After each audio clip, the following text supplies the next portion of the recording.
कितना बात आ गया। तो इसी के लिए दो हुरूफ अपनी जगह है, लेकिन एक हुरूफ के अदल बदल होने की वजह से कितना अल्फाज बनाने नहीं। तो आसान है या नहीं, बोलो।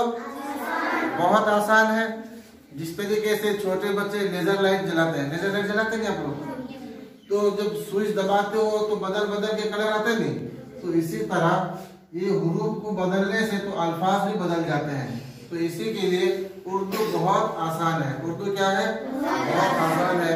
ये आज का सबक है, फिर दूसरा सबक इंशाअल्लाह पढ़ेंगे। अस्सलामु अलैकुम।